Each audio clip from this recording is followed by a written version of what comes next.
نبی کریم صلی اللہ علیہ وسلم جب ایسے اٹھا کرتے تھے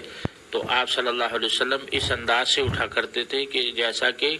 آٹا گوندنے کے لیے ہاتھ جو ہے مٹھی بند کی جاتی ہے، بائیں پاؤں کو آگے کی طرف تھوڑا نکال کے اپنے کولوں کے اوپر جو ہے زمین پر بیٹھ جائیں، پاؤں کے اوپر نہ بیٹھیں بلکہ اپنی سری کے اوپر، اپنے کولوں کے اوپر جو ہے آپ زمین پر بیٹھیں۔ بسم اللہ والصلاۃ والسلام علی رسول اللہ وعلی آلہ وصحبہ ومن والہ بعد۔ ناظرین، گزشتہ ایپیسوڈ میں ہم نے نماز کے طریقے میں بتایا تھا کہ تشہد کے لیے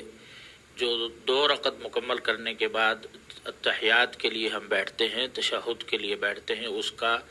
طریقہ کار کیا ہونا، جو مسنون ہے نبی کریم صلی اللہ علیہ وسلم سے ثابت ہے وہ کیا ہے۔ آج اللہ کی توفیق سے ہم آگے کی جو تیسری رکعت کے لیے اٹھنا ہے اور پھر چوتھی رکعت ہے اور پھر آخری تشہد ہے، اس کے بارے میں بات کریں گے۔ جب آپ نے پہلا تشہد مکمل کر لیا،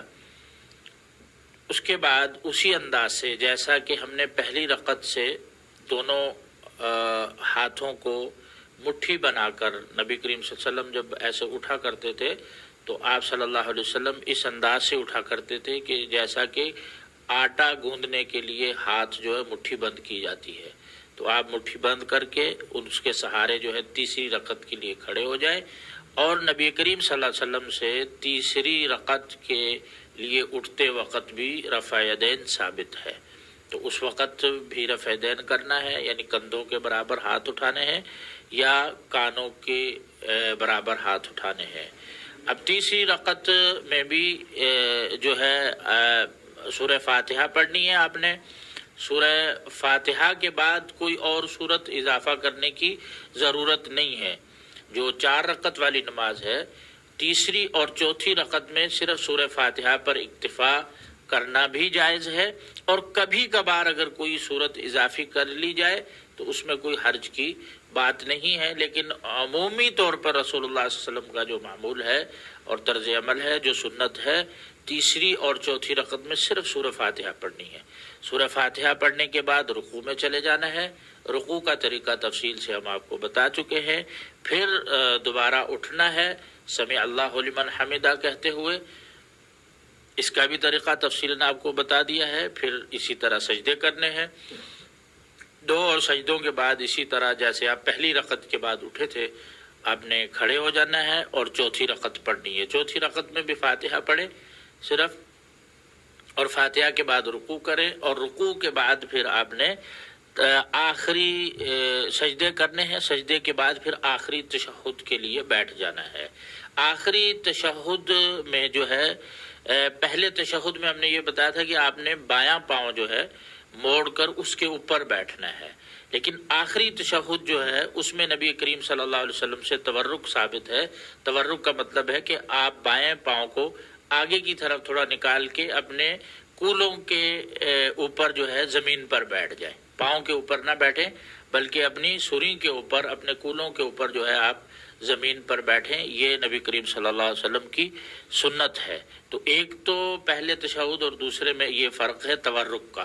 کہ بیٹھنے کا جو انداز ہے وہ پاؤں کے اوپر نہیں بیٹھنا بلکہ اپنے کولوں کے اوپر یا سری کے اوپر بیٹھنا ہے، اور پاؤں کو آگے کی طرف نکالنا ہے،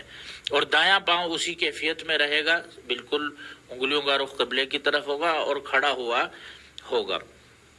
اس میں اور انگلی کی جو کیفیت ہے وہ سیم ہے، ہاتھ وہیں رکھنے ہیں، یعنی کہ ران کے آخری گھٹنوں کے پاس اور گھٹنوں کے اوپر یہ ہاتھ رکھنے ہیں۔ بائیں ہاتھ کو بالکل سیدھا رکھنا ہے، اور دائیں ہاتھ کو موڑ کر انگلیاں دائرہ بنا کر تشہد کی جو انگلی ہے اس کو قبلے کے رخ کر کے اشارہ کرنا ہے اور اس کو مسلسل ہلاتے رہنا ہے۔ یہ نبی کریم صلی اللہ علیہ وسلم کی سنت ہے۔ اب اس میں آخری تشہد میں اضافی کیا چیز ہے؟ ایک تو اتحیات پڑھنا ہے، وہ دعا ہم نے آپ کو بتا دی ہے، مختلف الفاظ ہیں جو مشہور الفاظ ہیں، انہی پر آپ اکتفا کریں۔ اس کے بعد تشہد پڑھنے کے بعد نبی پاک صلی اللہ علیہ وسلم کے اوپر درود پاک پڑھنا ہے۔ جو مشہور درود ابراہیمی ہے، اللہم صلی علی محمد وعلی آل محمد کما صلیت علی ابراہیم وعلی آل ابراہیم انک حمید مجید، اللہم بارک علی محمد وعلی آل محمد کما بارکت علی ابراہیم وعلی آل ابراہیم انک حمید مجید۔ درود پاک پڑھنے کے بعد نبی کریم صلی اللہ علیہ وسلم سے ایک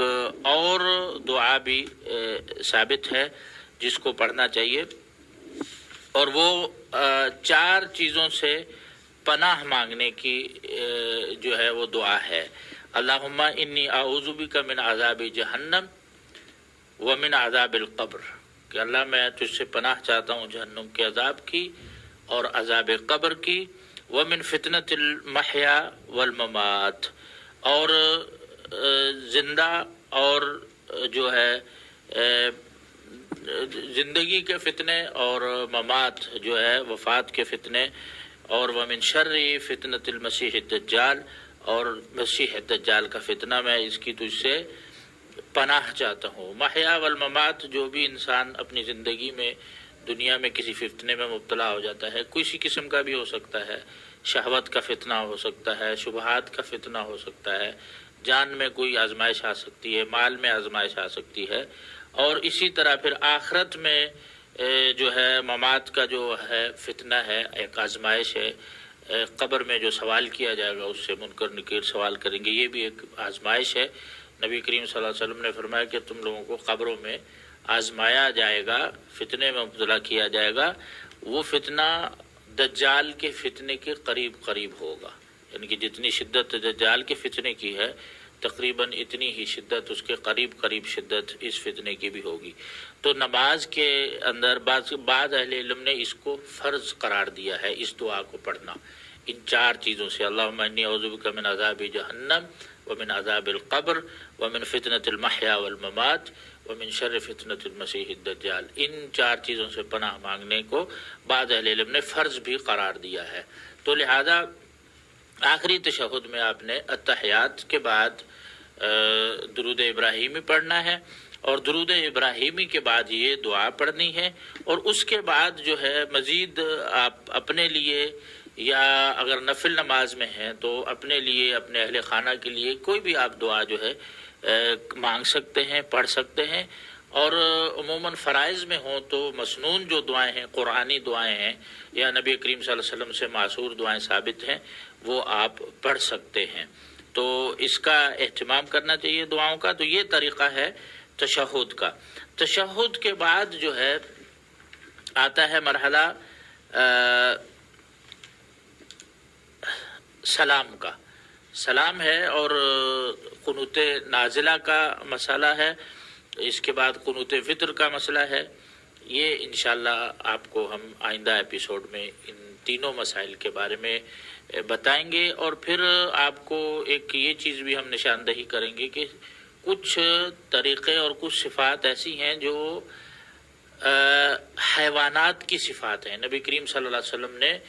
ان کو نماز میں اختیار کرنے سے منع فرمایا ہے۔ وہ کون کون سی ہیں،